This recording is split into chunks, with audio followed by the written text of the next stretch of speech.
Hola a todas, a todos, muy buenos días. Me complace muchísimo que nos encontremos de nuevo por aquí para eh, dar continuidad a esta segunda sesión del seminario interinstitucional entre el Instituto Mora y la Universidad Autónoma de Sinaloa, que es sobre la historia de las actividades agropecuarias y agroindustriales de México, siglos XX y XXI.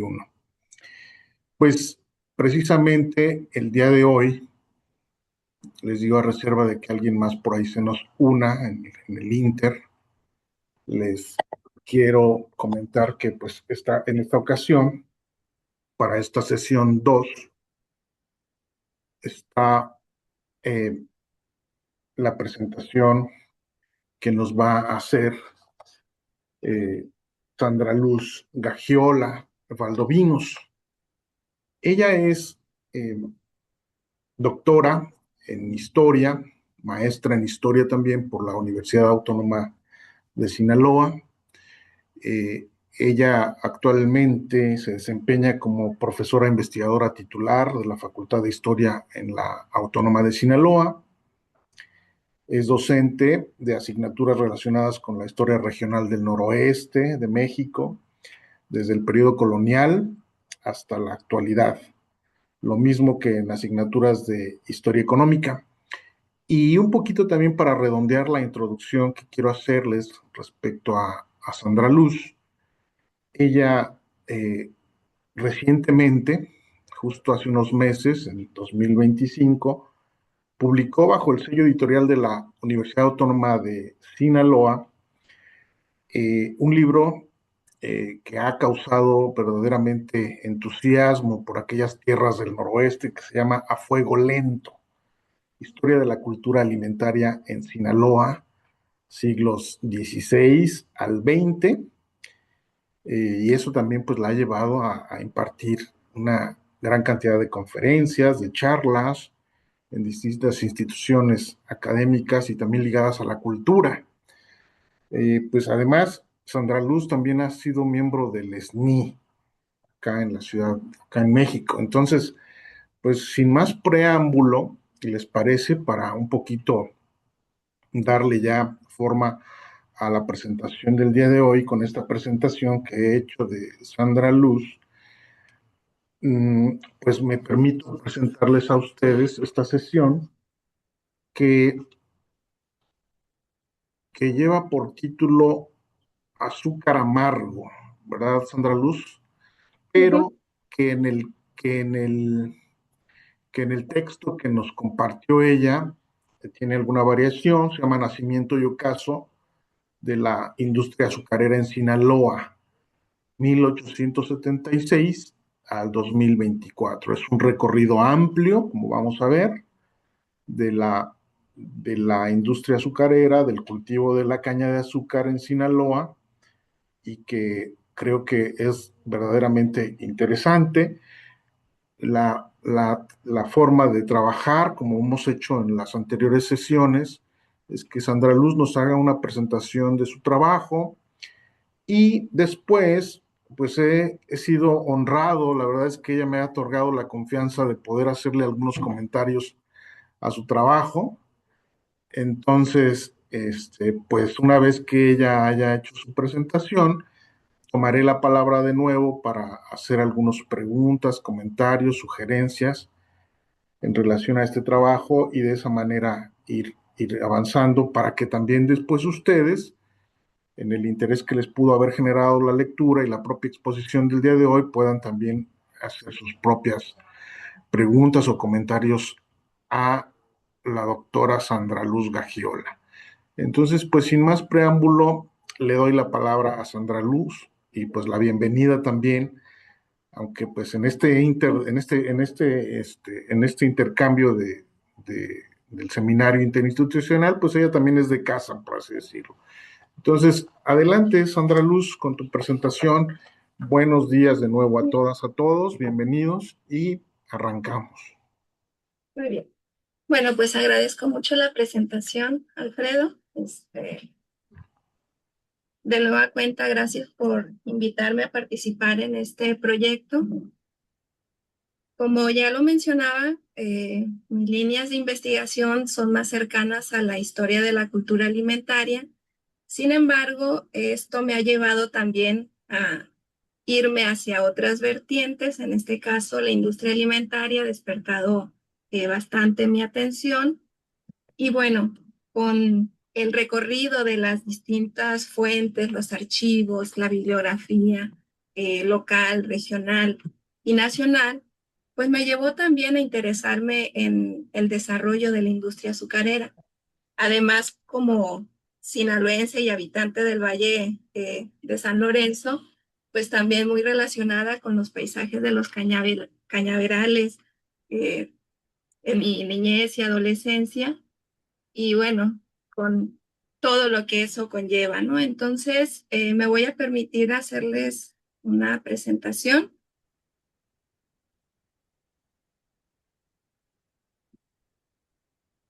Adelante. Ahí está.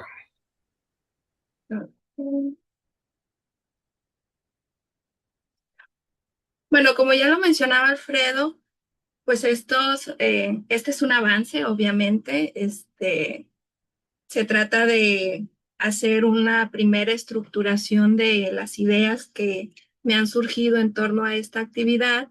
El título presenta una variación, incluso en esta presentación, jugando con los posibles títulos, pues les presento que es el auge y ocaso, la industria azucarera en Sinaloa, en un periodo de amplia data que va desde 1876, fecha en que surge el primer ingenio azucarero en el distrito de Culiacán, hasta el año 2024, que es la fecha en la que cierra el último ingenio que se encontraba todavía en operaciones en ese entonces todavía municipio de Culiacán. Y bueno, el objetivo que nos planteamos en este trabajo es analizar cómo fue el desarrollo de la industria azucarera en Sinaloa durante este periodo, con el surgimiento de los ingenios azucareros en el centro y norte del estado.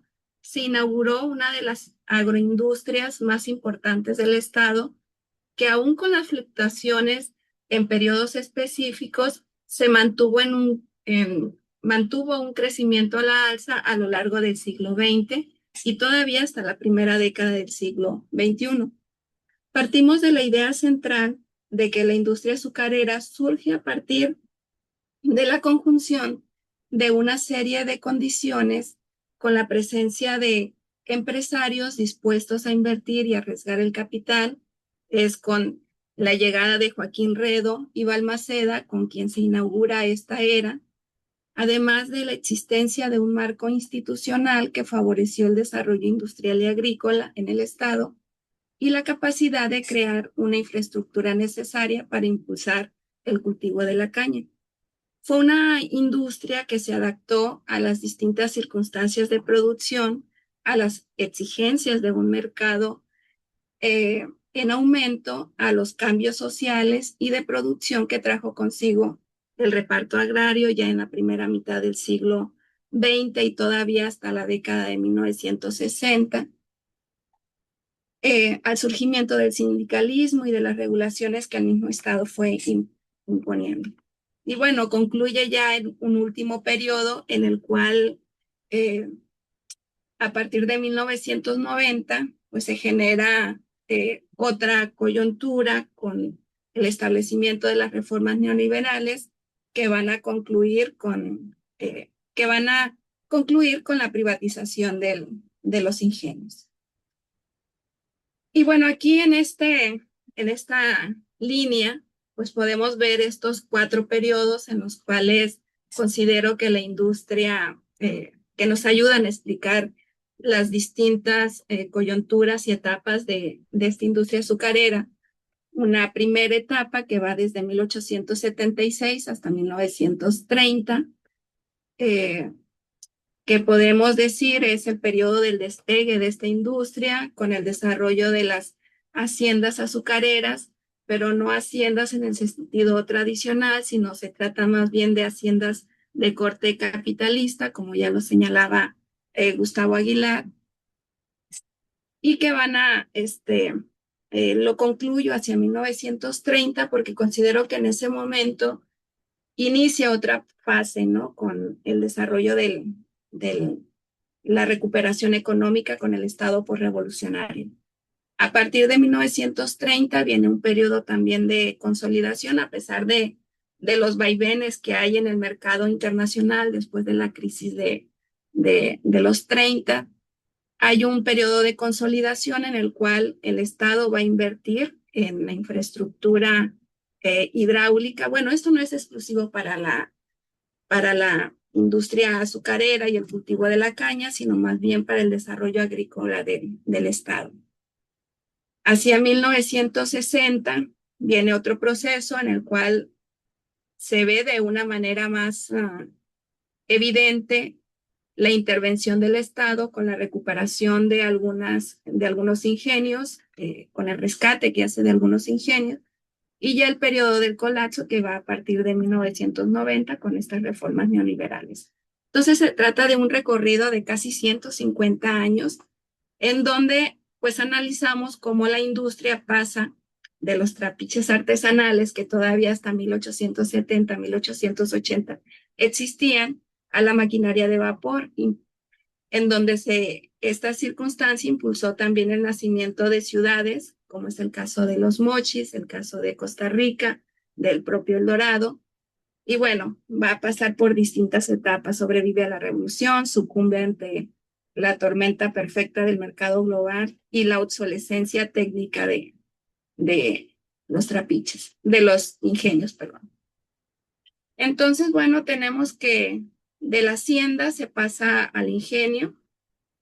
Antes de los ingenios se encontraban la industria artesanal de los trapiches, muy extendida en el estado de Sinaloa, incluso desde el periodo colonial.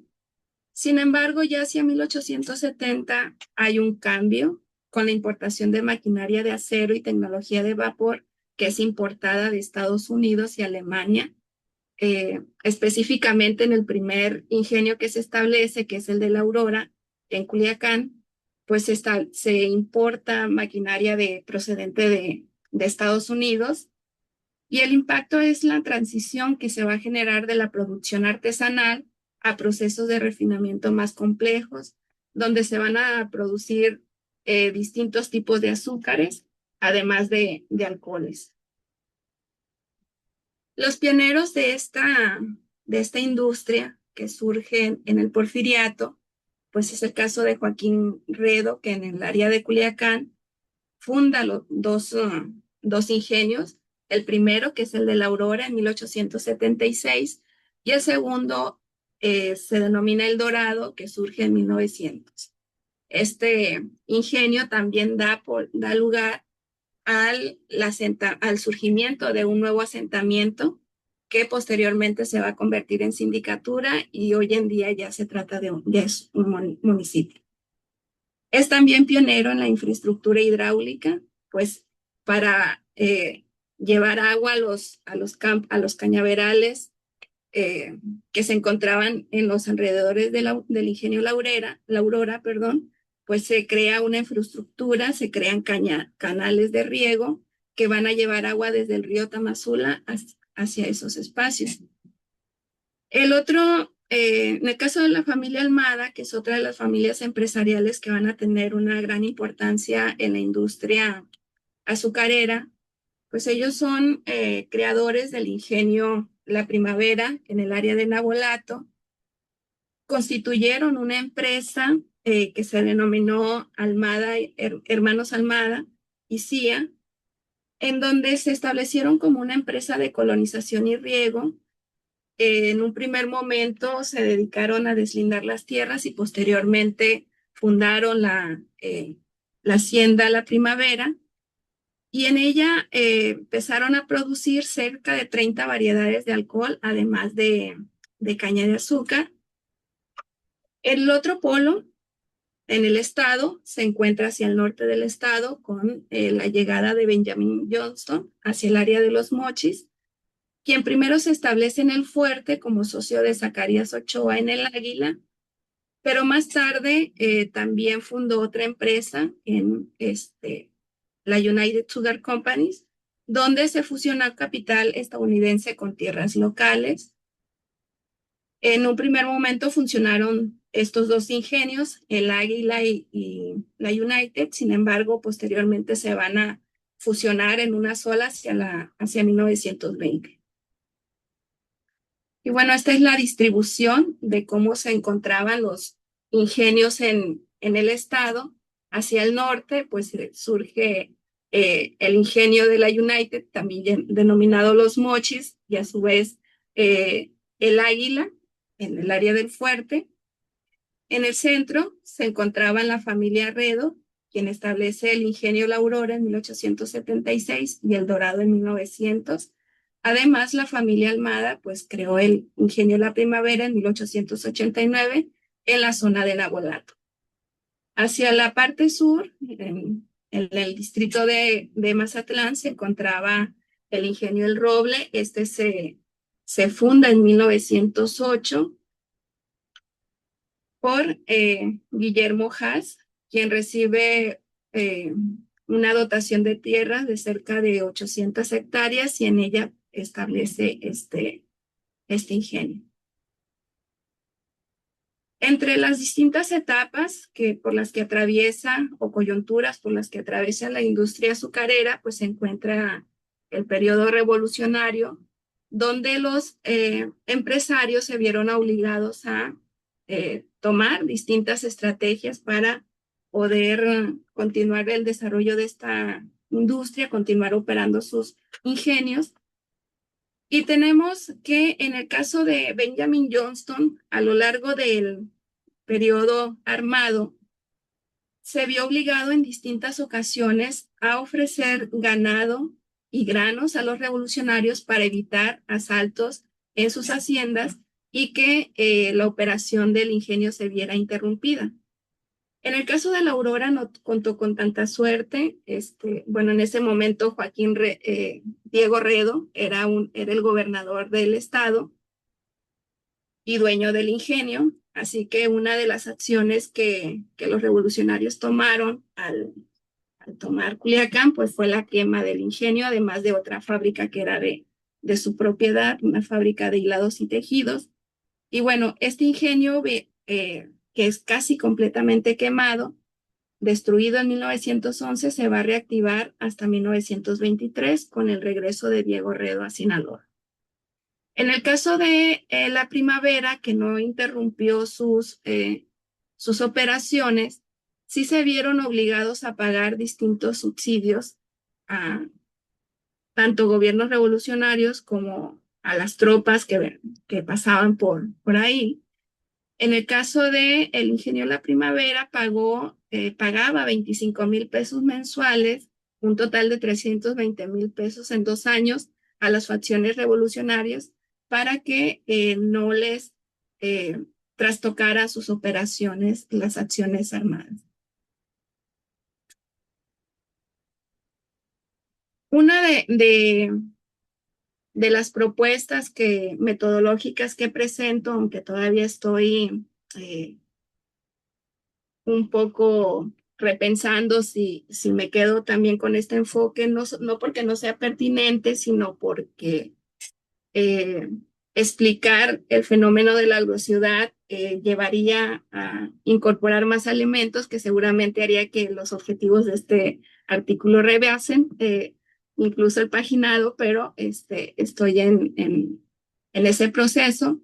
Pero creo que el término de agrociudad nos permite comprender cómo se dan estos ingenios, cómo se dan estas empresas agroindustriales y permiten el desarrollo de centros urbanos, que es el caso de Nabolato, es el caso de Costa Rica, es el caso de El Dorado, y cómo se van presentando una fusión entre agricultura, industria y los distintos servicios que se requieren para su desarrollo.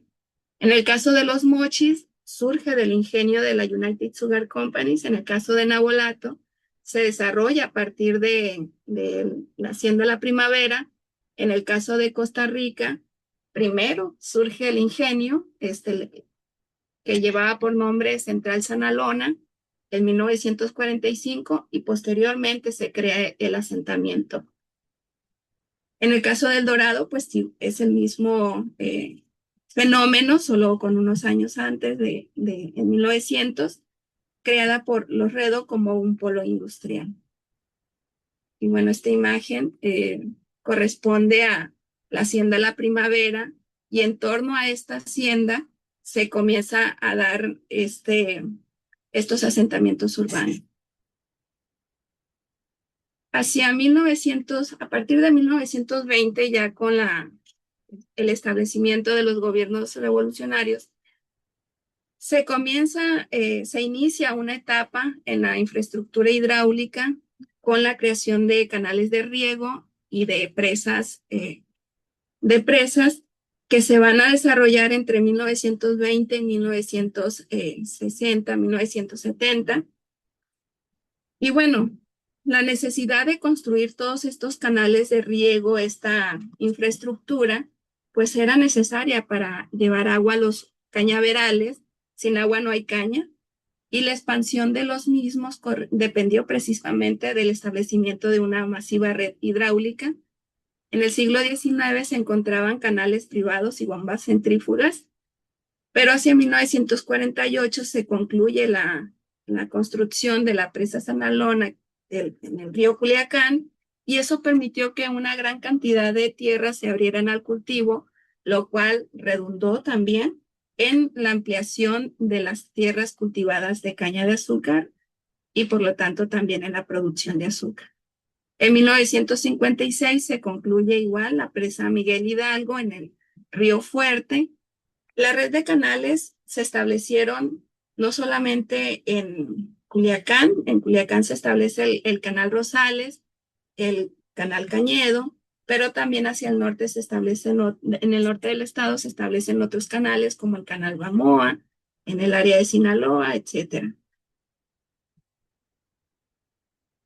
A partir de 1930, otro fenómeno que va a tener repercusiones en la industria azucarera, pues es la reforma agraria, donde van a haber cambios sustanciales que van a llevar del latifundio al ejido.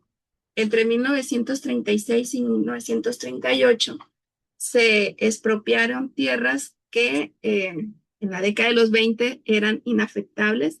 En el caso de los Mochis se entregaron 83,442 hectáreas. En el caso del Ingenio El Dorado, se entregaron cerca de 10,000, casi 10,500 hectáreas. En el caso de La Primavera se afectaron 5,000 hectáreas, al menos es de los que tengo registro ahorita, seguramente fueron más. Pero bueno, esto trajo como consecuencia la reducción de la superficie directa de las haciendas. Por ejemplo, el roble en el sur del estado, en Mazatlán, pasó de 800 hectáreas a 100 hectáreas. Y bueno, esto generó cambios en la producción de la caña, que hasta este momento todavía se realizaba en la propiedad privada, pues ahora también pasó a depender de la propiedad ejidal. Entonces, el cultivo de la caña se hacía en un 64% en la propiedad ejidal mientras que la propiedad privada pues correspondía al 30%, 33%.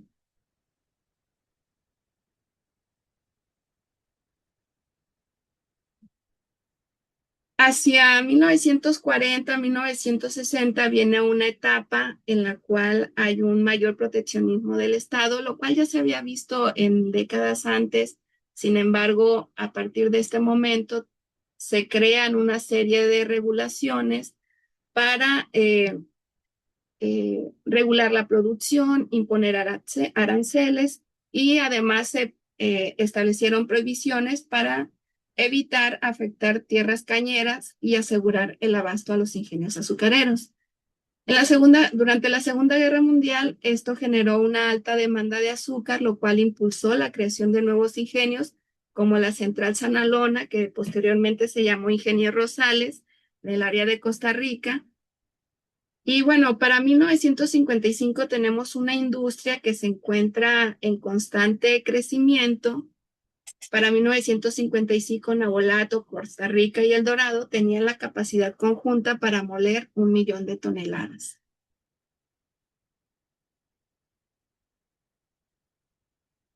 En esta intervención del Estado viene también una etapa de rescate a los ingenios. En el caso del ingenio Rosales, que se fundó en 1945, hacia 1953, el Estado tuvo que intervenir para hacer una serie bueno, hacer un rescate. Se encontraba en ese momento con la demanda del pago de los acreedores, por lo cual el Estado tuvo que financiar y otorgar un crédito en la FINSA y posteriormente pasó a apoyar y administrar las quiebras para evitar el desempleo masivo. La Nacional Financiera absorbió deudas y operaciones, además mantuvo a los ingenios con vivos, aunque eran artificialmente rentables, pero bueno, lo que se pretendía era evitar el despido masivo de, de trabajadores. Sin embargo, hacia la década de los 70 se presenta un estancamiento tecnológico y agrícola. Los campos de cultivo, los cañaverales, no aumentaron demasiado la producción cañera, y esto se debió a que existía poca inversión por parte de los ejidatarios para aumentar el cultivo de la caña, y esto, bueno, va a llevar a una crisis en el campo. Además, los ingenios mantenían una maquinaria vieja sin renovación de capital, y esto generaba bajos rendimientos de azúcar por tonelada. Fueron distintas coyunturas por las que atravesaron estos ingenios, desde en diversas ocasiones maquinaria que causaba accidentes, huelgas, bueno, aparte la parte sindical, ¿no? Que también generó una gran, en distintos momentos, interrupciones en la producción del azúcar.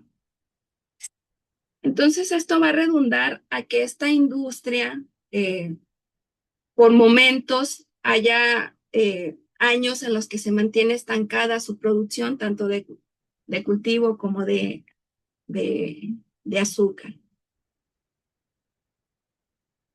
Y bueno, otros fenómenos que se presentaron y que afectaron la productividad, pues tiene que ver los conflictos laborales y el sindicalismo que se encuentran presentes desde la década de los 40.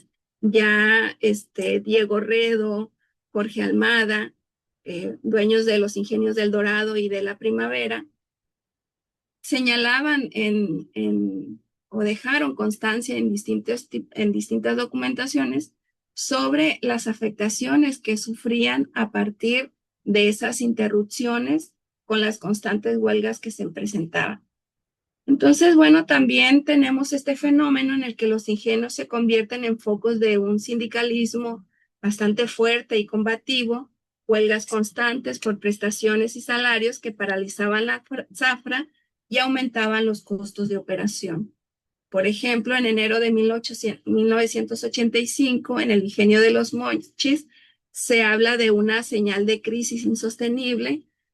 Más de 700 obreros fueron suspendidos debido a la crisis en el abastecimiento de la caña, porque los campos no habían sido, no se había presentado la zafra. A partir de 1988-1991 se presenta un nuevo giro en la industria, con la privatización que comienza a partir de ese periodo, hay un cambio estructural en el cual el Estado pone a la venta los ingenios que administraba, en el caso del ingenio Rosales, el caso de El Dorado y el caso de Los Mochis. Hay nuevos dueños, empresas privadas adquieren estos ingenios. En el caso de Gansa, adquirió el ingenio Rosales, Consorcio Grupo Azucarero adquirió El Dorado. En el caso de Los Mochis fue un conjunto independiente de el que adquirió el ingenio. Entonces, dentro de estas reformas hubo un impacto crítico, ya que se retira la red de seguridad gubernamental, ese proteccionismo que el Estado había implementado para la protección de la industria. Se van eliminando los subsidios, además la banca igualmente va a desaparecer, el crédito que se otorgaba a los cañeros para el cultivo igualmente va a ser eliminado.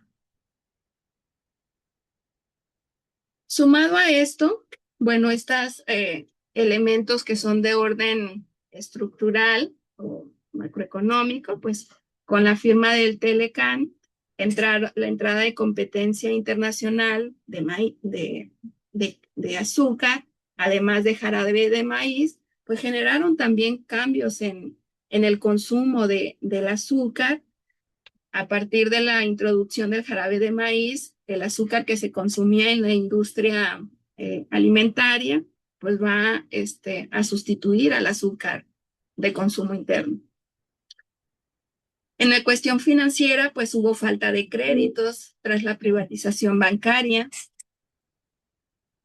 sumado a cuestiones ambientales, donde hubo una escasez crítica de agua, periodos en los que se presentaron sequías, y además un agotamiento en los suelos.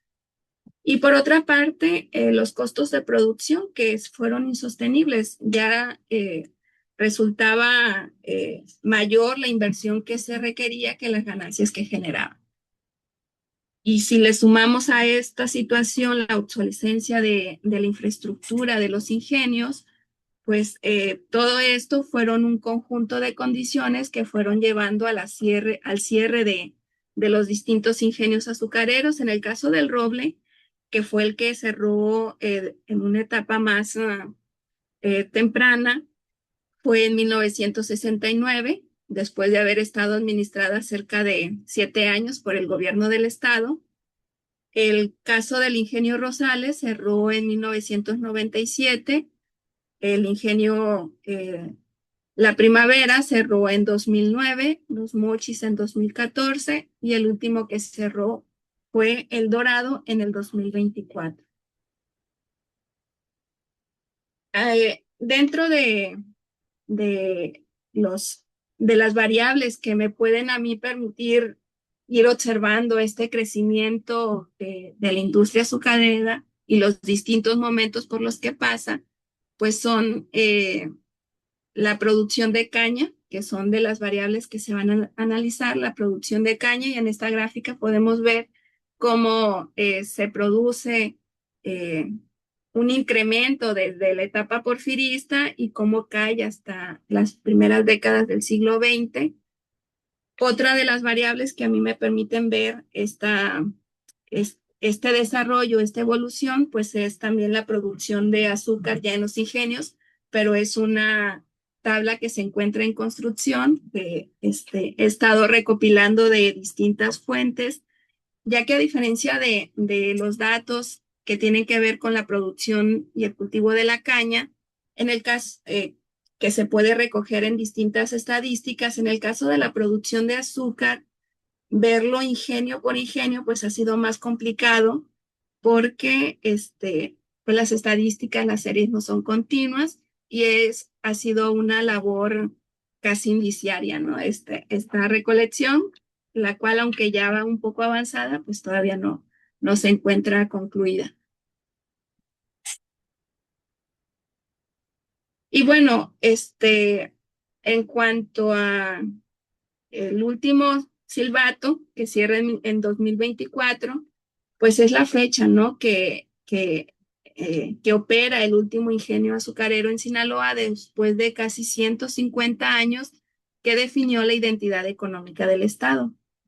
La industria desapareció, pero las agrociudades que derivaron de ese proceso productivo, los Mochis, Nabolato y El Dorado, pues continúan aún como asentamientos, espacios urbanos importantes en el estado, y la industria cañera, que en algún momento fue parte de la identidad del sinaloense, pues hoy ya ha concluido, ¿no? Y bueno, como les comentaba al inicio de la exposición, en realidad estos son algunas de las ideas que se han ido estructurando eh, a partir de la invitación que se me hizo a unirme a este proyecto. Y bueno, aquí estoy abierta a sus dudas y comentarios. Muchas gracias, Sandra Luz. Felicidades por esta exposición.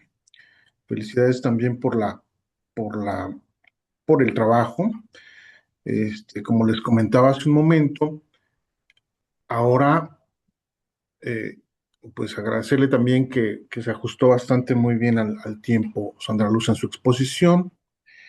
Y como acto seguido, me permitiría ahora yo mismo darme la palabra para hacer algunas observaciones, comentarios al trabajo, más en el afán de, sobre todo, de que las sugerencias puedan ayudar a reflexionar el tema de una perspectiva también, como lo puedo observar yo, que no estoy en Sinaloa, pero que hay muchos puntos sobre los que Sandra Luz nos ha llamado la atención y que son importantes.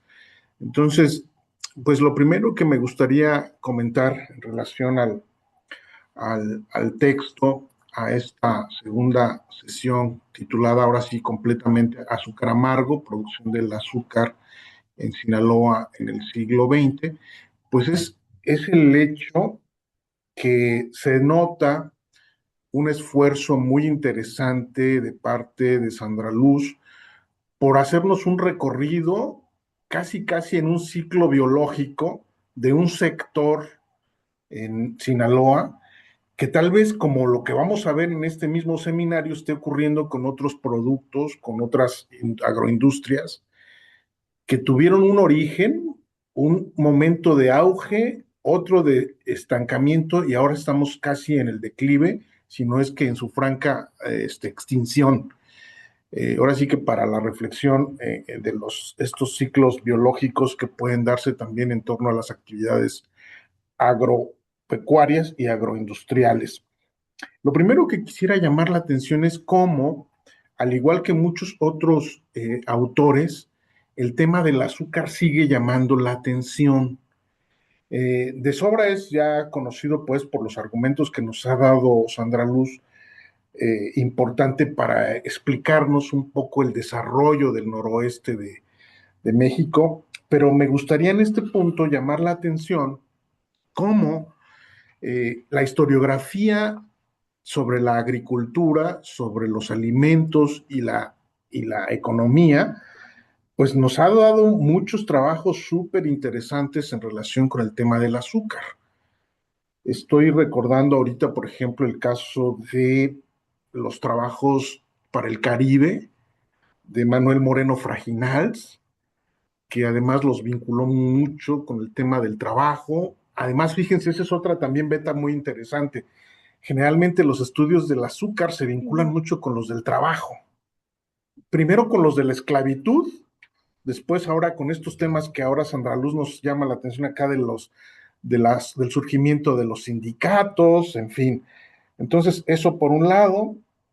La gran monografía para el caso mexicano, la gran monografía que para el caso mexicano hizo Horacio Crespo, que pues de tan amplia, en realidad tiene poca oportunidad de llamar la atención sobre puntos tan interesantes como los que nos está marcando ahora aquí Sandra Luz para el caso de Sinaloa.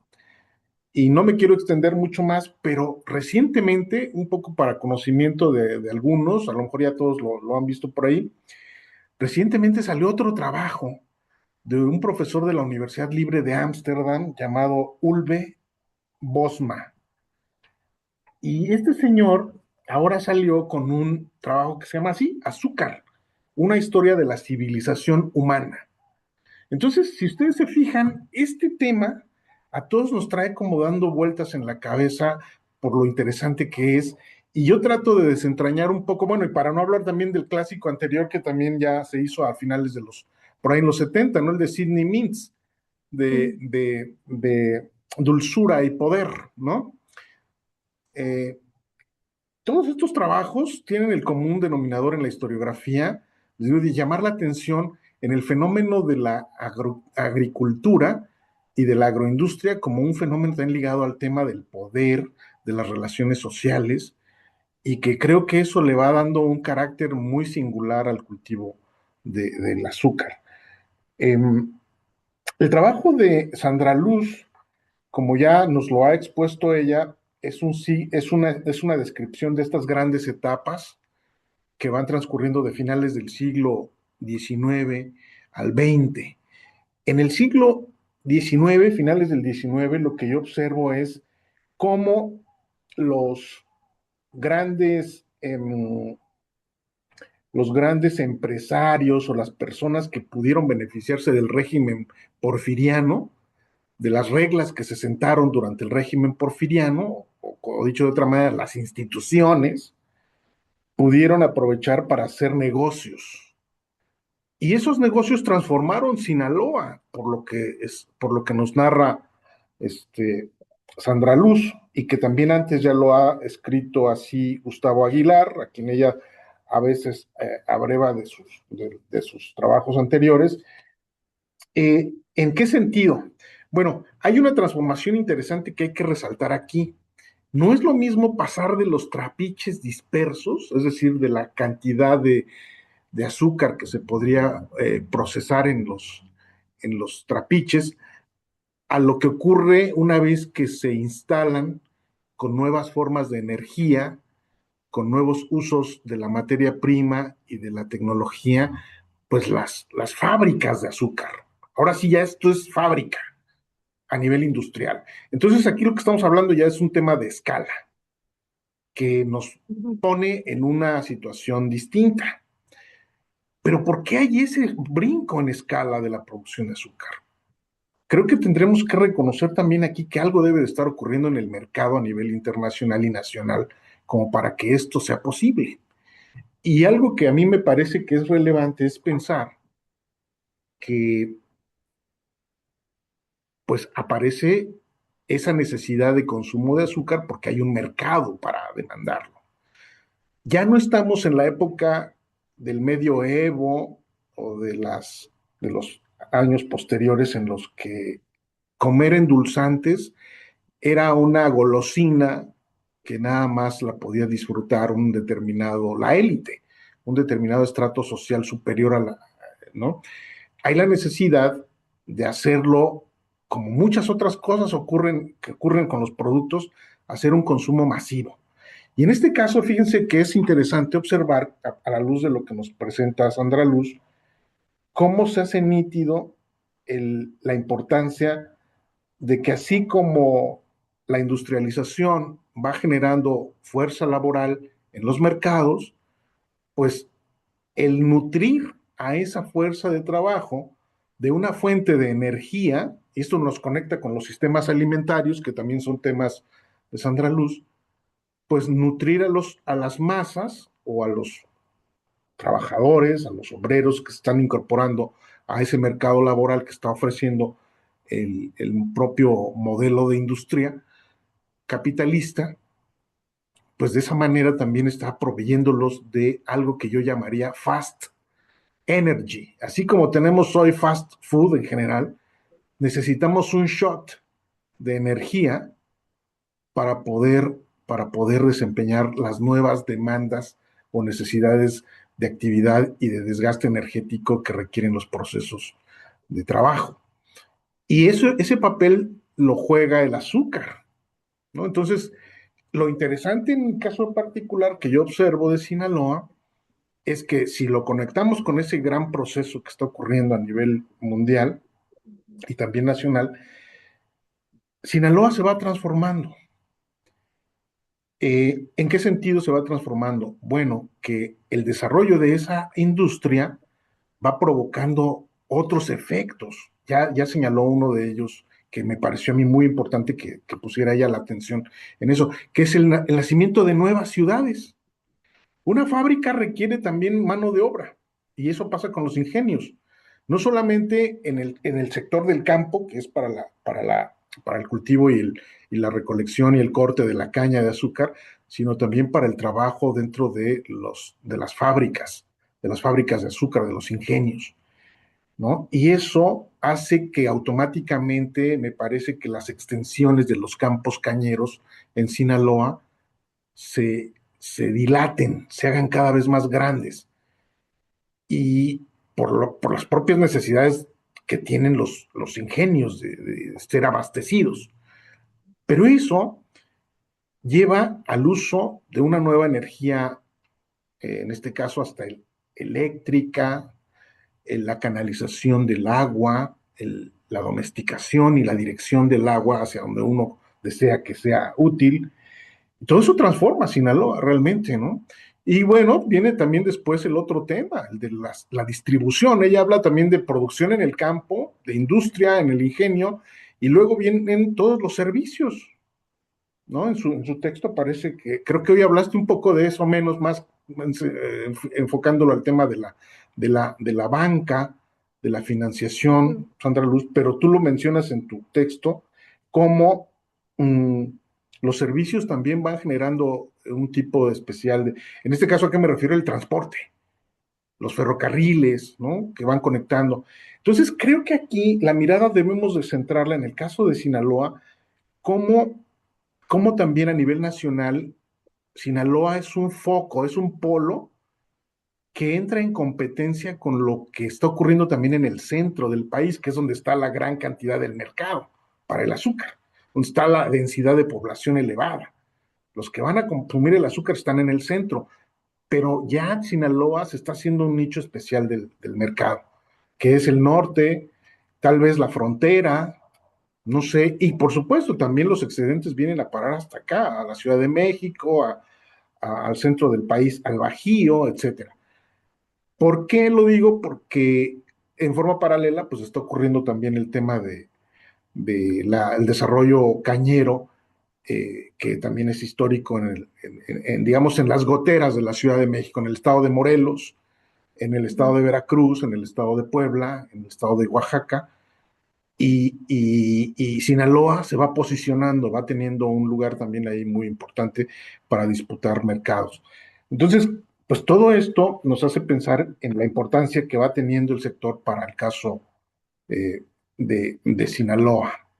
Ahora, aquí yo creo que hay que llamar la atención sobre una situación importante que también menciona Sandra Luz, y es cómo después de estos grandes inversionistas que se preocupan por la introducción de tecnología, la Revolución Mexicana es un cambio también cualitativo muy importante para el sector, porque a mí me da la impresión, Sandra Luz, que a partir de ese momento, pero bueno, ahí estaremos atentos a escuchar tu comentario, ahí cambia la relación entre los dueños, los empresarios, aunque a lo mejor sean los hijos de los originales o de los pioneros en el sector o sus nietos, no tienen la misma visión ni tampoco el mismo contexto institucional. Las reglas cambian, el régimen de propiedad para el campo cañero cambia, eh, los generales que triunfan en la Revolución Mexicana se ven tentados a intervenir en ese negocio que les da seguramente muy buenos dividendos y entonces se lo comienzan también a disputar. Y surgen también, pues, todas las agrupaciones corporativas en torno a la caña, como los sindicatos, que también aparecen como nuevos agentes. Y a mí me da la impresión, pero eso es a reserva de que justo ahí hay un quiebre que se prolonga muchísimo, muchísimo. Sí hay adaptación a las nuevas reglas después de la Revolución Mexicana en el sector azucarero y cañero, pero ¿hasta qué punto no podríamos hablar desde ese momento y no como tú lo señalas más hacia los 40, 60, que ya ahí realmente lo que está entrando en juego sería lo que la literatura ha denominado una especie de capitalismo de cuates, de cronicapitalismo, ¿no? De los generales que quieren intervenir, que quieren tomar decisiones y que los vemos metidos en algunas otras zonas. Por ejemplo, tú lo comentabas por ahí en el caso de Tamaulipas, ¿no? Hay muchos políticos metidos a empresarios, entre comillas, pero que en realidad se están portando de una manera más como rentistas, porque están extrayendo todo lo que pueden del sector, pero no están promoviendo la reinversión de utilidades, la innovación tecnológica, porque además cuentan con el brazo financiero que también les generó la posrevolución, que fue la banca de desarrollo, la Nacional Financiera, etcétera, hasta que se la chutan también prácticamente a la Nacional Financiera, ¿no? Bueno, no nada más los cañeros, ahí sí hay que decirlo, ¿no? También otros. Pero es un proceso largo, es un ciclo muy largo, muy amplio, que deviene justamente al momento de los años 80, ahí coincido contigo, cuando el Estado ahora sí abiertamente se retrae y dice, no más, ya no podemos mantener a los empresarios de postrevolucionarios, no podemos mantener a los sindicatos, no podemos con las deudas que ya tienen los ¿cómo se llama? Los ingenios, y entonces lo que hacen es, creyendo que el negocio puede ser todavía redituable, transferirla a manos privadas que también tienen otros intereses y al final no son para darle, no son para darle una revitalización al sector, sino para acabar lo último, el último clavo al ataúd. Entonces, y eso, bueno, ya ocurre precisamente en el siglo XXI. Este recorrido es parte de la interpretación que yo más bien hago a la luz de lo que nos ha mencionado Sandra Luz, de este ciclo vital del sector azucarero, pero les digo, sin duda impactó a Sinaloa de una manera muy, muy importante. Ahora, lo quiero conectar esto también con algo que me llamó la atención de la sesión anterior, que hablamos sobre el maíz y donde seguramente recordarán que también hubo, o les planteé yo la posibilidad de un protagonismo sinaloense, ¿no? Me llamó mucho la atención, Sandra Luz, cómo los lugares en donde el desarrollo de la caña se va estableciendo en términos de geografía son, de nuevo, el centro del estado de Sinaloa y el norte. Y cómo en el momento en que va desapareciendo hacia los años finales de los 90, por ahí que va desapareciendo el sector cañero, se va cubriendo el suelo esmeralda de la caña de azúcar por otro suelo esmeralda, pero ahora con maíz, porque se está ajustando nada más el recambio productivo de un cultivo al otro eh, de una manera como muy nítida. Y son los mismos municipios, casi, casi se fijan como al carbón, si los, en un periodo nada más es un cultivo y en el otro otra. Y tiene que ver, como les digo, a mí me parece, con esta vocación de flexibilidad empresarial que van adquiriendo los agroindustriales de Sinaloa ya a finales del siglo XX y principios del XXI. Bueno, alguna cosa nada más ya para cerrar, porque ya me extendí demasiado. Señalar que me llamó mucho la atención cómo en la primera etapa del desarrollo de la agroindustria azucarera, el mundo era tan optimista, tan feliz para los empresarios que veían en el progreso porfiriano una verdadera situación casi utópica, que si ustedes se fijan en el título de los que le ponían el nombre a los ingenios, era como muy notable esa como brillantez, ¿no? Por ejemplo, la aurora, la primavera, los valores también, la constancia, la florida o la magnificencia como el águila. Eh, eso es algo que llama mucho la atención porque pues al final después títulos o los nombres de los ingenios quedaron, pero al final ya no eran tanto así, ¿no? Poco a poco se fueron desvaneciendo. ¿Qué otra cosa comentaría nada más? Mm, o añadiría a esto, bueno, que creo que es necesario, Sandra Luz, que nos des un poco más de pistas, pero eso lo irás tú desarrollando en relación a el apartado que va de los años 60 a 90, ¿no? Que como que quedó inconcluso ahí o en trámite de elaboración y, y que creo yo que este tipo de trabajos panorámicos nos ayudan también a verlo con una perspectiva diferente, porque no nada más te estás centrando en el periodo porfiriano, que creo que es en lo que más se ha trabajado para el caso de Sinaloa. Como que todos nos quedamos con la impresión, no, qué grandioso fue el desarrollo de la agricultura en Sinaloa con el porfiriato, pero tú nos pones también más adelante toda la cara de lo que, pues, el lado amargo de todo este sector. Entonces serían esos mis comentarios. em, Sandra Luz, déjenme ver si tengo por aquí algo más. Sí, señalar nada más que hasta qué punto también me llamó mucho la atención el papel que tú le diste ya en la víspera durante la revolución y que creo que eso también fue algún elemento de empuje a a los centros de experimentación,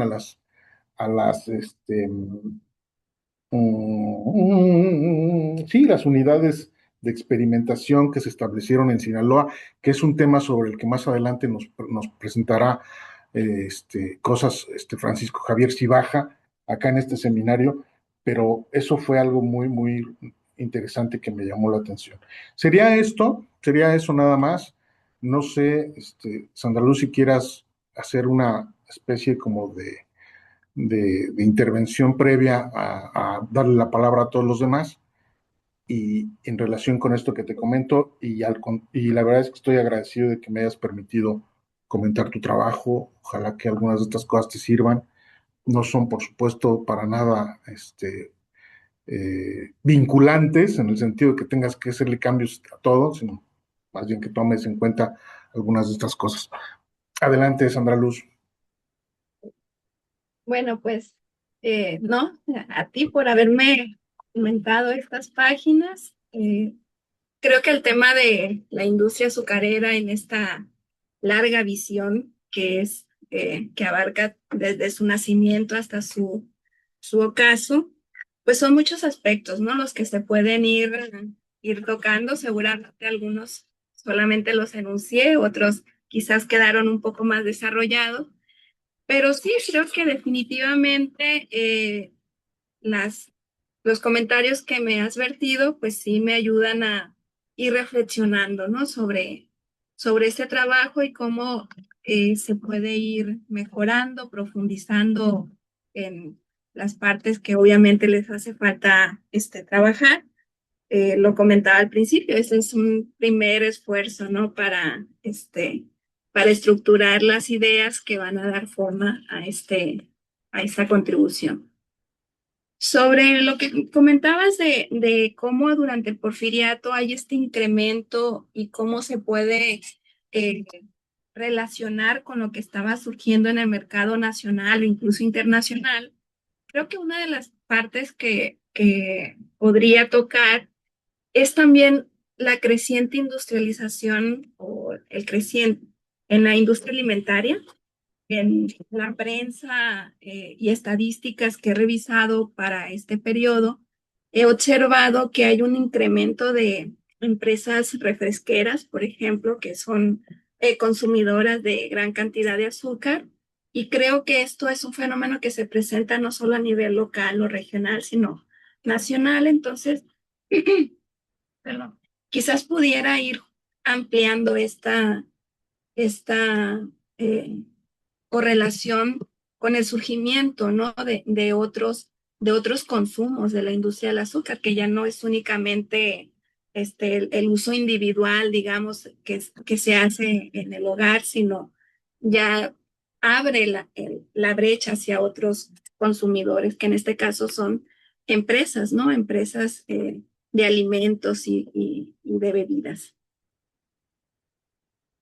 Sobre el optimismo de los nombres que se colocan, pues claro, que se le imponen a estos ingenios, bueno, es una nueva industria, ¿no? Que está surgiendo y en ese sentido yo creo que sí se refleja este optimismo de los empresarios que ven un marco institucional favorable con la ley de Slinde que les permite concentrar grandes cantidades o extensiones de tierras para dedicarlas al cultivo, no solamente de la caña, surge una agricultura que se va a ir incrementando de otros productos, pero en el caso de la industria azucarera se ve beneficiada, ¿no? De este marco institucional que refleja este optimismo, como ya lo señalabas, la primavera, el dorado, la aurora, ¿no? Con estos nombres que, que le van a imponer a estos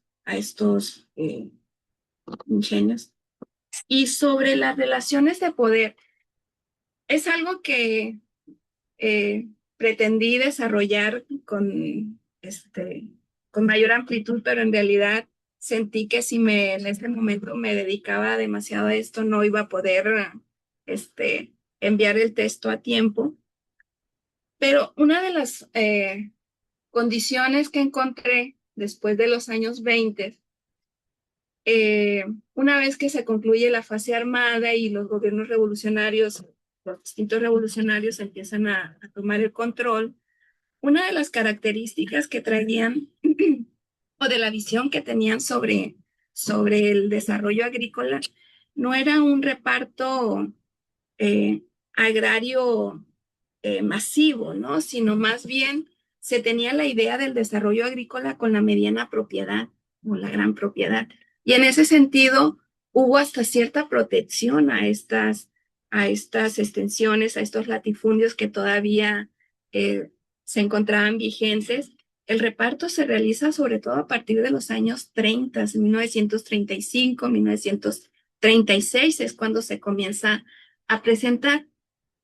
Eh, Respecto a cómo los líderes revolucionarios también comienzan a intervenir en estos procesos productivos, es de sobra conocida la relación que general Plutarco Elías Calles, por ejemplo, mantuvo con la industria azucarera.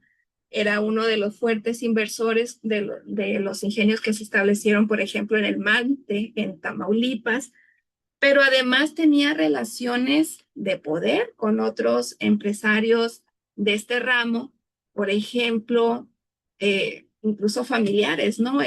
Elías Calles era suegro de Jorge Almada, ¿no? El dueño del ingenio La Primavera. Entonces, en distintos momentos, Elías Calles intervino para que se le otorgaran préstamos al ingenio La Primavera y al ingenio del Dorado, a Diego Herrero, para modernizar cierta infraestructura, ¿no? Entonces, aquí tenemos esas relaciones de poder, de padrazgo que también se pueden vislumbrar, ¿no? En este ramo. Créditos que iban destinados a modernizar la infraestructura, a adquirir vehículos para el transporte de la caña, etcétera, que en este momento no lo incluí, pero que ya tengo por ahí la información, solo es cuestión de comenzar a procesarla, ¿no?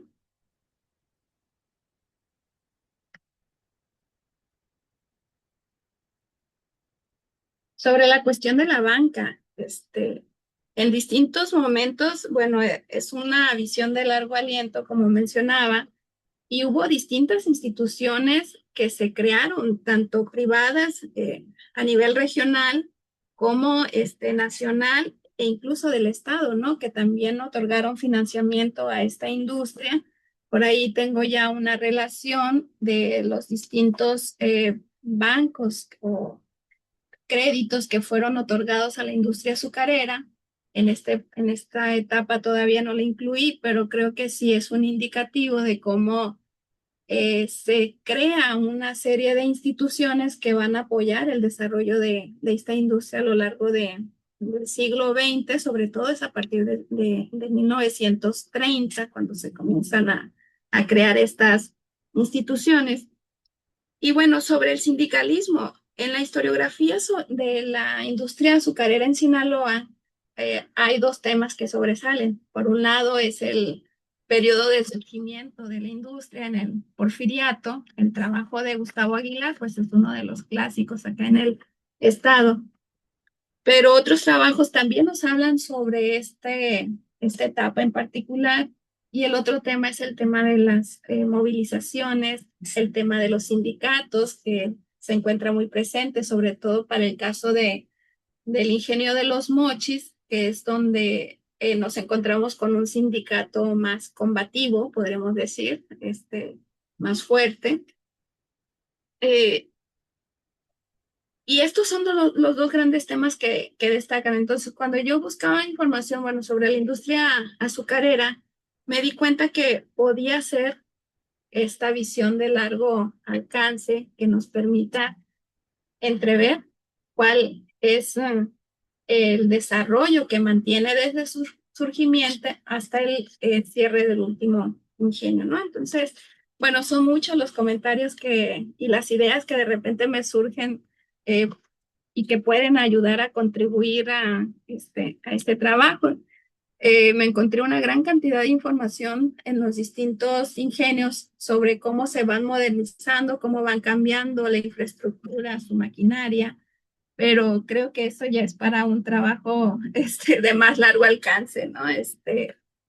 Pensando en el paginado que se requiere, que se pidió de 25, creo que casi ya me excedí, ¿no? Y todavía lo que falta por incorporar.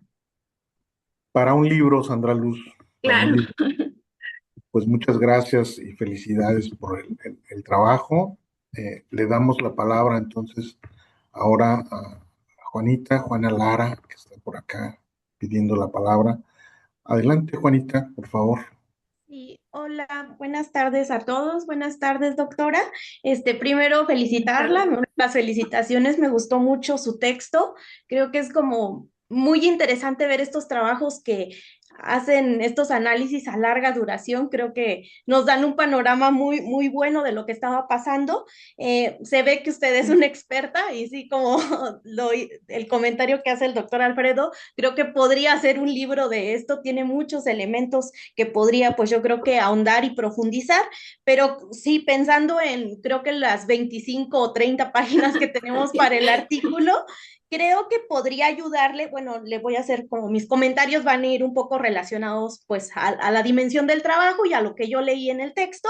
Eh, yo creo que podría buscar o enfocarse en ciertos elementos. Usted al inicio nos dice que habla sobre estas ejes de los empresarios, el marco institucional y la infraestructura. No sé, creo que buscar algunos elementos que sean guías para para estas cuatro etapas, creo que podrían ayudarle a articular el texto y también como a no desbordarlo demasiado, porque bueno, yo creo que podría, pues sí, ahondarlo quizá a notas a pie de página o hacer este ejercicio como que para que nos vaya contando mejor la historia y se pueda leer.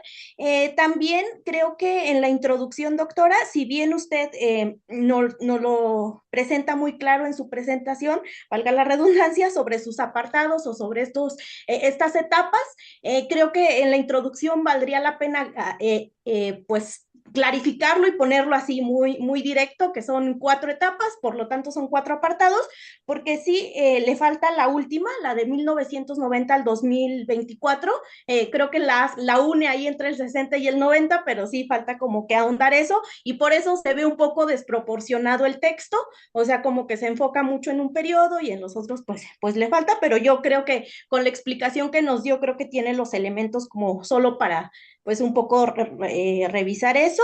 También creo que si agrega estos mapas y esta gráfica que usted nos pone, ayudaría muchísimo a entender pues deprimir el texto e ir siguiendo como el hilo conductor para igual no perdernos, porque como son muchos momentos y muchos, tanto actores como esto de los ingenios, de pronto en el texto uno pues se va perdiendo un poco, pero bueno, en su explicación a mí me quedó muy claro. También... Eh, creo que también al principio podría usted profundizar un poco en cuál es la importancia de estudiar Sinaloa, bueno, el azúcar en Sinaloa. Creo que es importante plantear o justificar un poco el trabajo y hacerlo notar, ¿no? Usted pues ya nos explicó claramente por qué es importante, pero ver como un panorama, cuál es la singularidad o las particulares que hacen a Sinaloa, que obvio uno no las va a cuestionar, pero creo que en el texto nos vendría bien entenderlo de un inicio, como mostrarnos un panorama a lo que pasa en otros lugares, como ya lo mencionó el doctor Alfredo, el caso de Veracruz, que se diferencia de estos espacios que también fueron importantes productores de caña. También creo que podría, bueno, no sé, usted habla de que estos dos conceptos que van a articular como que su trabajo es el de los sistemas locales y las agrociudades, nos dice que está como dudando si puede ser esta su parte pues teórica y metodológica. No sé, preguntarle qué otros conceptos o sobre qué otro enfoque podría pues ayudarle a articular. Y eso sería todo, doctora. Muchísimas gracias por compartirnos su texto. Muchas gracias. Gracias, Juanita. Si quieren, reunimos unas cuantas comentarios y le Ujú. damos la palabra a Sandra Luz. Entonces le paso la palabra ahora a Miguel Ángel Berber, también del Colegio de México, que nos acompaña. Gracias, Miguel Ángel. Adelante, Miguel Ángel. Hola, ¿qué tal? Buenos días, es un placer. Quiero tomarme unos segundos para agradecer la recepción de mi persona a este seminario y también decir que leí con mucho entusiasmo el texto de la doctora Sandra Luz, que tuve el honor de conocer hace, hace unas cuantas semanas allá en Culiacán. Eh, y bueno, yo tengo mentiría si digo que tengo un par de comentarios, dado que sí me interesó mucho el texto, dado que, digamos, la cercanía que hay con mis temas de investigación. Entonces, preparé varios comentarios, pero empezaría diciendo que yo celebro, digamos, esta perspectiva de larga duración, por lo que ya han comentado las personas que me antecedieron en el uso de la palabra. Y sobre todo porque, digamos, la doctora Sandra Luz conocerá mejor la historiografía que yo, ¿no? La historiografía estatal, pero, digamos, es una historiografía que tiende a analizar ciertos fenómenos desde una temporalidad quizá un tanto, no quiero decir corta, ¿no? Pero no de largo aliento, ¿no? Como lo que intenta hacer aquí la doctora, ¿no? Hay estudios que se concentran digamos, en el primer reparto agrario, ¿no? O en el siglo XIX hasta el periodo cardenista, ¿no? Pero lo que intenta hacer la doctora creo que es celebrarse, ¿no? Porque es un intento de larga duración para ver justamente el ciclo biológico, ¿no? Como decía el doctor Alfredo. Creo también que se alcanza a ver, digamos, esta recopilación de datos que en sí misma es valiosa, ¿no? Que permite observar con claridad la evolución de la producción azucarera, ¿no? Y puedes ver estos momentos de auge, de declive, ¿no? Y yo, eh, digamos, mis comentarios van un poco a cuestionar quizá la periodización, ¿no? Como digamos, es un tema de larga duración.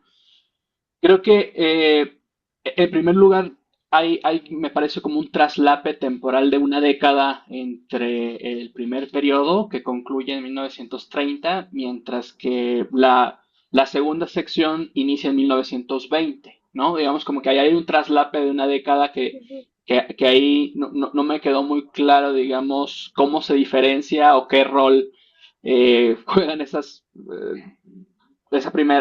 década de 1920, ¿no? En la transición de estos dos periodos que la autora está proponiendo, ¿no?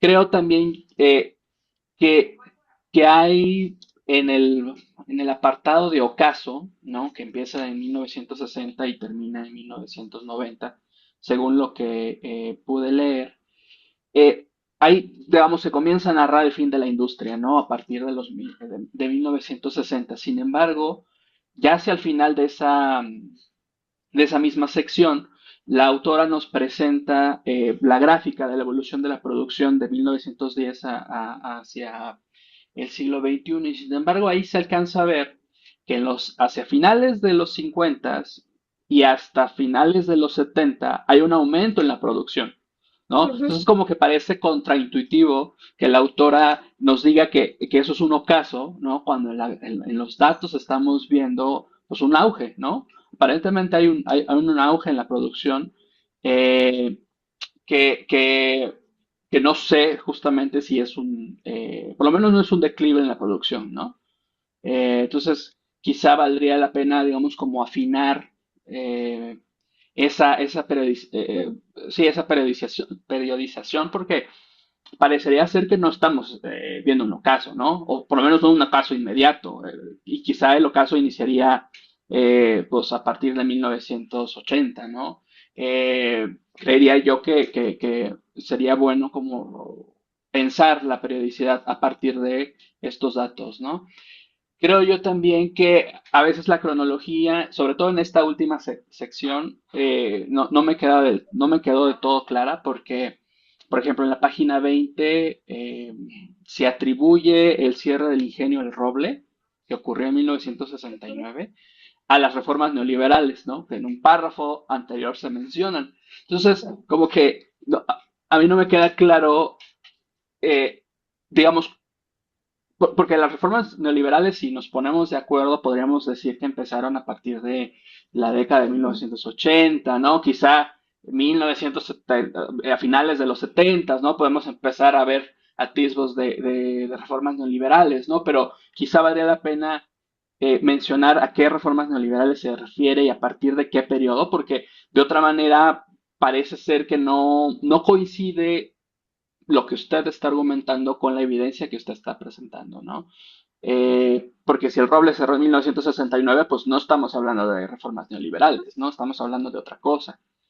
Eh, yo coincido, digamos, que también, como comentó el profesor Alfredo, existe, digamos, un salto, digamos, en la narrativa, ¿no? Hacia los años 90 y entiendo que es porque falta desarrollar, sobre todo, esta fase de intervención pública, ¿no? Creo yo que, digamos, sí es, digamos, como un corte abrupto ahí en la narrativa, pero lo que más me llama la atención es justamente como que nos menciona usted que hay una privatización, ¿no? De los ingenios digamos, páginas antes nos menciona que solamente se privatizó, o bueno, el Estado tomó la administración del ingenio Rosales, si no mal me equivoco, ¿no? Solamente, digamos, se menciona ese caso. Quizá valdría la pena en este desarrollo que está por hacerse del periodo de intervención pública, pues mencionar, pues, cómo estos ingenios, o cuántos fueron más de uno, cuántos fueron, digamos, ¿no? O sea, tener como claridad del número de ingenios que cayeron bajo la administración. Y creo que ahí está una historia muy importante, ¿no? Creo que ahí es un hito importantísimo, ¿no? Porque si hay algo que caracteriza al Valle de Culiacán, por lo menos que es el que más o menos conozco, ¿no? Y usted conocerá mejor, entonces casi no hay empresas públicas, ¿no? Es privado y a mí me sorprendió ver, digamos, como la intervención estatal de tomar la administración de los ingenios y creo que ahí hay, digamos, como algo muy, muy importante que habría que mostrarnos, ¿no? A nosotros, lectores ávidos de conocimiento.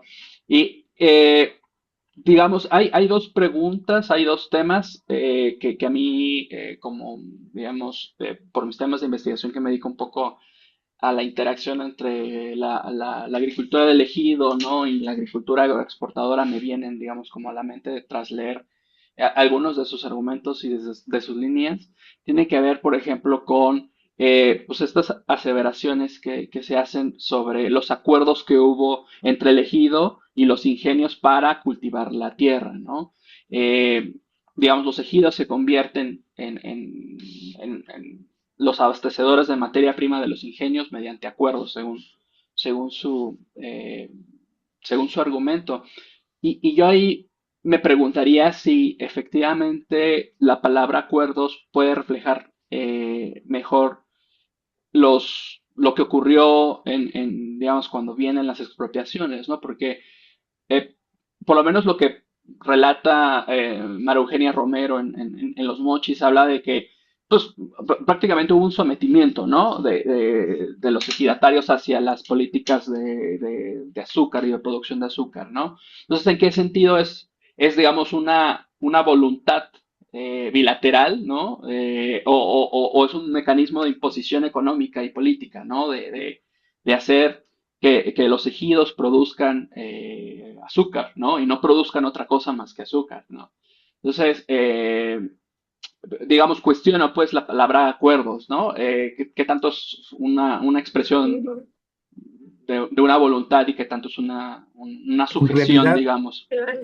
en realidad fueron decretos cañeros, Sí. ¿no? Pero sí, bien, gracias, muy bien, Miguel Ángel, muy bien.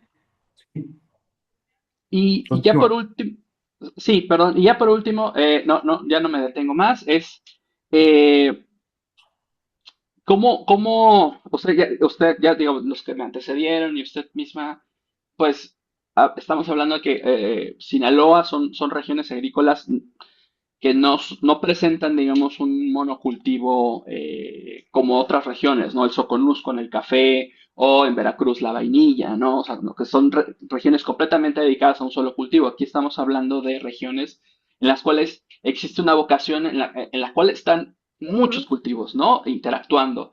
Y yo me pregunto, eh, cómo esa interacción entre los diferentes cultivos pudieron incidir o no en el auge, desarrollo y declive del azúcar, ¿no? Pero creo que yo soy un convencido de que es cada vez más complicado quizá aislar el efecto de un monocultivo, sobre todo en Culiacán, ¿no? Donde otras cosas están pasando y qué tanto pues hay una competencia de los diferentes cultivos, ¿no? Porque parecería ser que hay una relación armónica y ya como mencionaron, pues hay una sustitución de azúcar con maíz, ¿no? Pero en este caso, ¿qué pasó antes, ¿no? O sea, ¿cómo convivió el azúcar, o bueno, la caña, perdón, la caña de azúcar con los diferentes cultivos que hay en Culiacán, sobre todo, estoy pensando, ¿no? Por ejemplo, yo pienso en el tomate, ¿no? ¿Cómo convivió la caña de azúcar con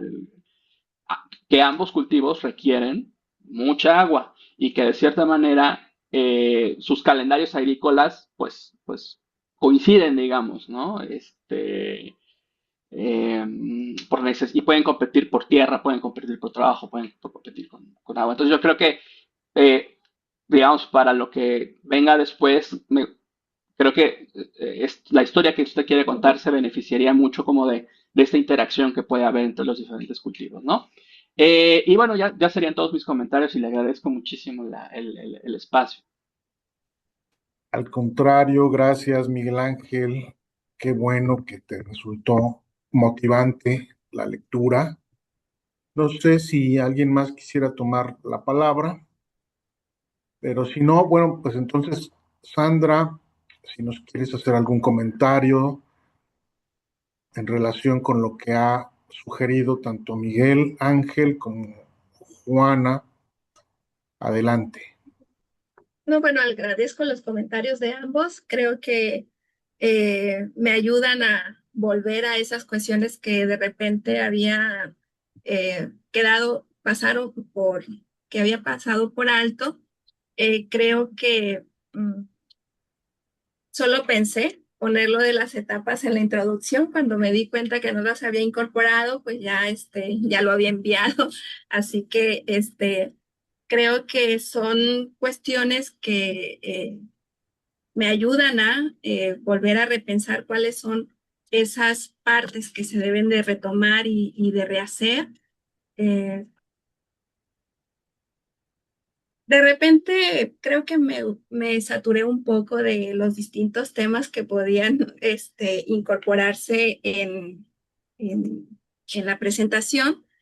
Eh, Justamente eh, estaba repensando encontrar algunos ejes que pudieran articular el tema de la evolución y el desarrollo de la industria azucarera, creo que los que me propone Juana pueden ayudar a repensar en este acotamiento, ya que, como lo mencionaba hace un momento, ¿no? En el tema de la industria azucarera se pueden desprender una infinidad de temas, así que si acoto al tema de los empresarios, el marco institucional, la producción, creo que perfectamente me pueden acotar y, bueno, circunscribirme al perfilado, ¿no? que se requiere.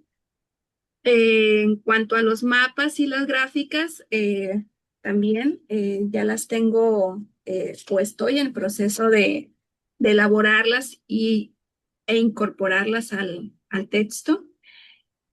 Sobre la importancia de justificar a Sinaloa su singularidad, porque es importante la industria azucarera, digamos, en un contexto nacional e internacional. En las distintas estadísticas que estuve revisando, los censos agrícolas y agroindustriales, Sinaloa permanece dentro de los primeros lugares, ¿no? A nivel nacional. Una constante es su permanencia en el cuarto lugar, salvo en 2 ocasiones en las que no recuerdo los años ahorita, pero en 2 años a lo largo del siglo XX que pasó al segundo lugar, pero son coyunturas muy específicas. Y yo creo que eso nos puede permitir ir haciendo esta justificación de por qué, de la importancia que tuvo la industria azucarera en la economía regional y nacional, ¿no? En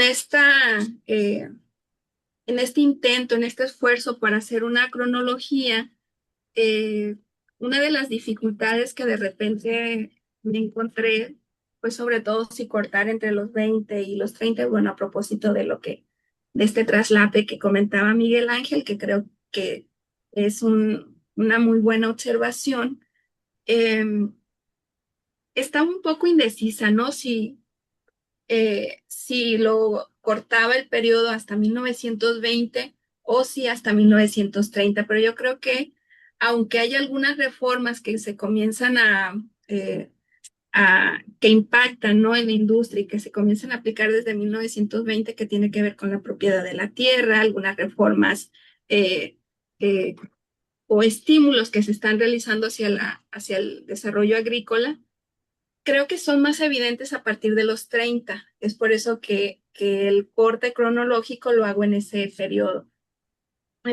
Será cuestión de ir repensando si se hacen ajustes, ¿no? En ese periodo. Efectivamente, hay un periodo que no desarrollo, que es que va entre 1960 y 1990. Realmente fue por falta de tiempo, pero sí hay algunos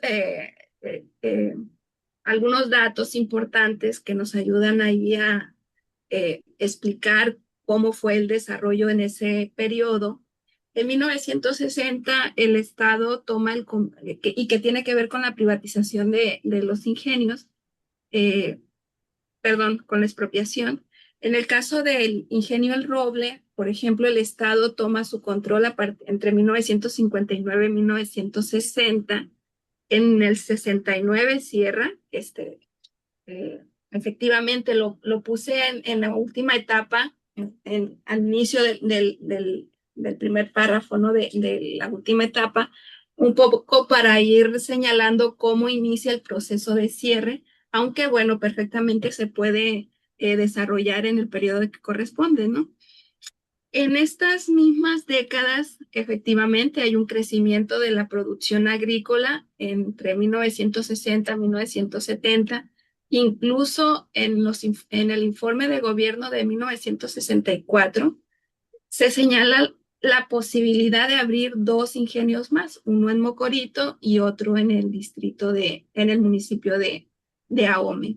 Sin embargo, solamente 2 es un enunciado que queda así, no hay ningún proyecto real para concretarlo, pero tiene que ver con ese auge que se estaba presentando en la industria, en la producción y el cultivo de la caña de azúcar.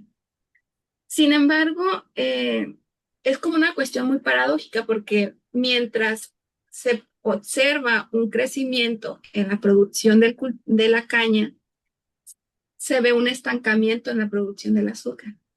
Y esto tiene que ver con los bajos rendimientos que se estaban desarrollando al interior de los ingenios. Hay aumento en la producción porque se incrementan las tierras de cultivo, pero no hay un aumento sostenido de esa manera en la producción del azúcar.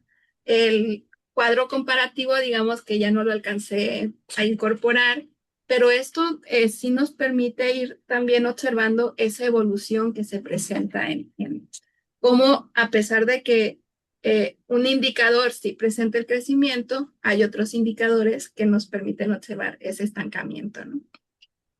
Y es un estancamiento en la producción de azúcar que va a permanecer hasta el ocaso del ingenio.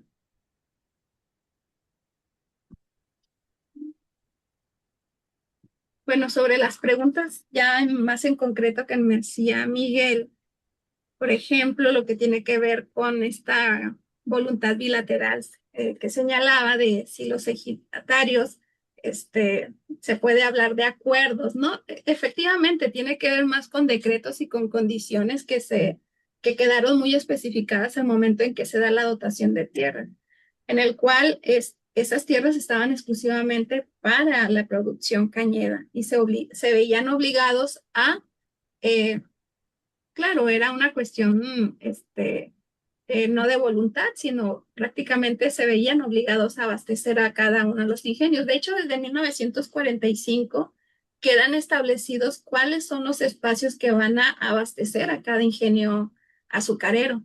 Es decir, se delimitan las territorialidades de la producción de caña.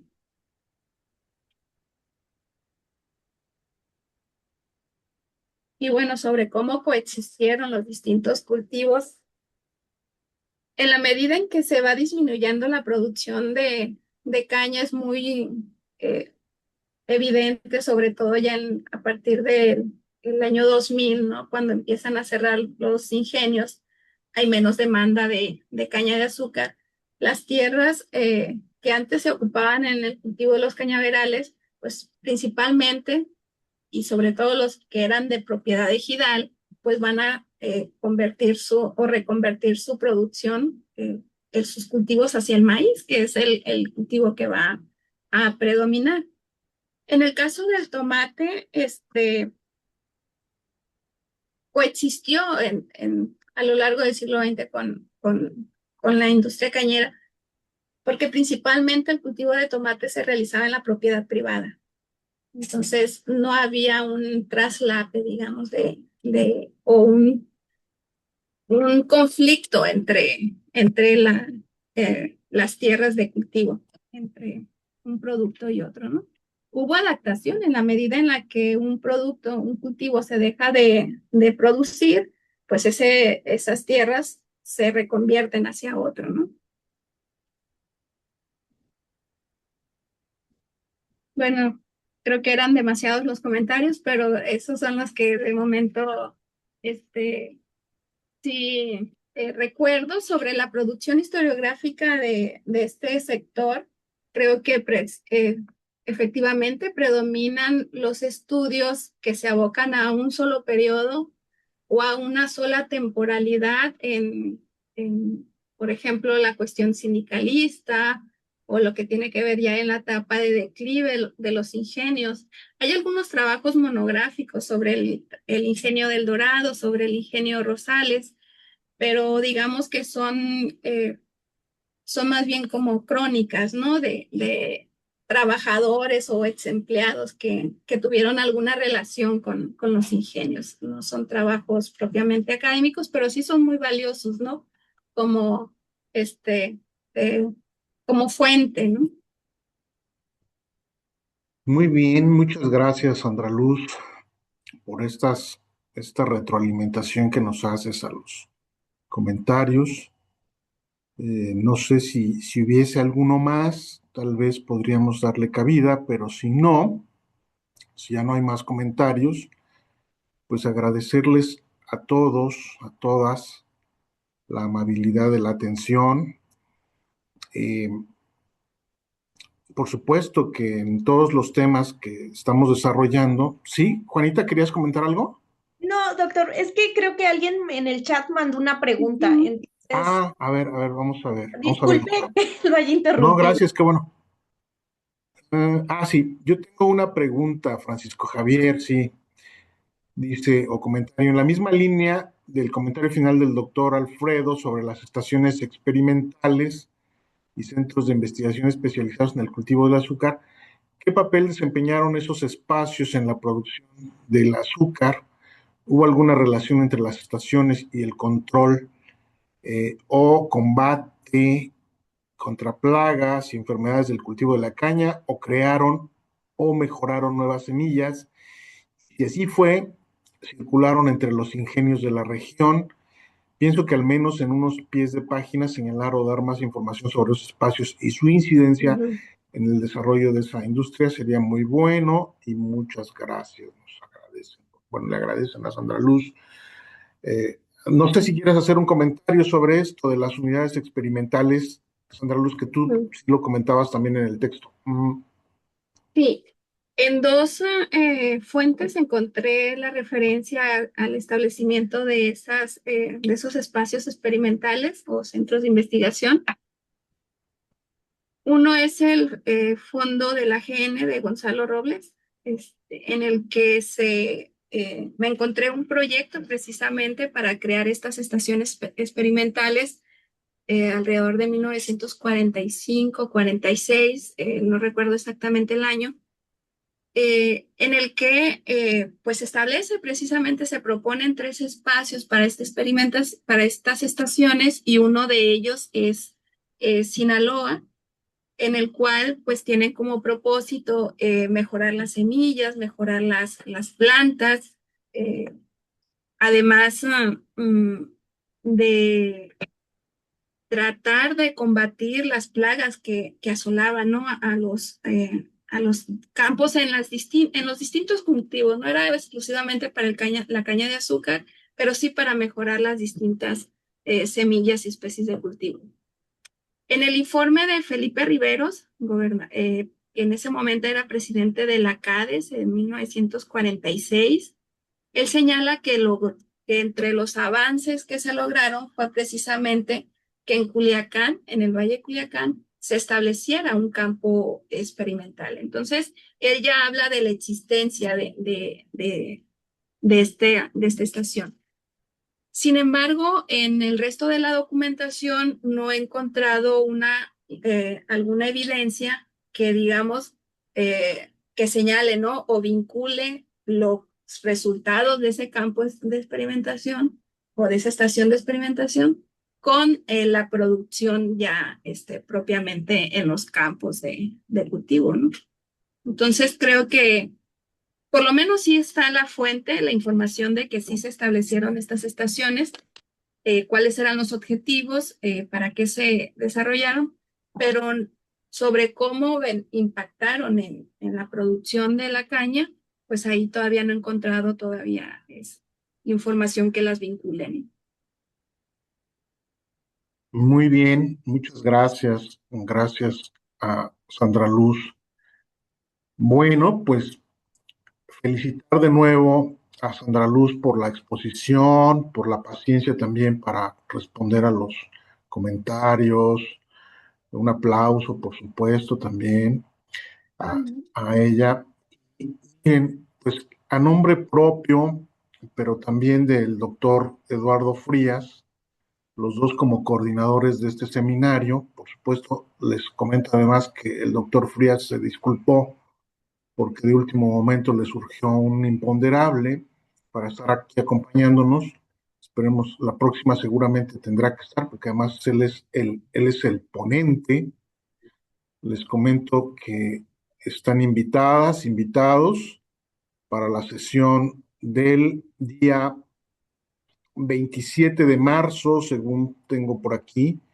El 27 de marzo vamos a tener la tercera sesión del seminario, y ahora un poco siguiendo esta tesitura de un examen que estamos haciendo de, de algunos de los productos agrícolas importantes que se pueden ir analizando desde la perspectiva historiográfica. Él nos va a presentar el título de El garbanzo, origen y desarrollo como cultivo en Sinaloa. Yo creo que es un poco, bueno, es un tema interesante. Para nosotros desde acá, desde el centro de la República, nos parece un producto un poco exótico, más como ligado a los temas del Mediterráneo, de por allá. Entonces, sabemos que en Sinaloa también, además de esa coexistencia de la que ya nos hablaba de cultivos Miguel Ángel, pues también está, entre otros, todavía el garbanzo, el tomate, por supuesto. Entonces vamos a tener esa presentación el 27 de marzo. Y además quiero aprovechar para ya cerrar aquí agradeciéndole en esta ocasión me encuentro en Zamora, Michoacán, por una cuestión también académica, agradecerle al Centro de Estudios Históricos del Colegio de Michoacán que me permitió estar por aquí, usar sus instalaciones, su conectividad, a Alejandro Romero Barriga, que estuvo asistiéndome, a Verónica Oiquión, que también estuvo ahí gestionándome los espacios, porque, pues les digo, en un ratito más tendré otra actividad por acá, pero me ha dado mucho gusto también que nos pudieran acompañar. Eh, Ojalá que sigan interesados en acompañarnos y nos vemos entonces, si no hay más, nos vemos en la siguiente sesión. Tengan todas y todos una excelente tarde y, y enhorabuena. Pues ojalá que nos sigamos sumando al seminario. Hasta luego todas, todos.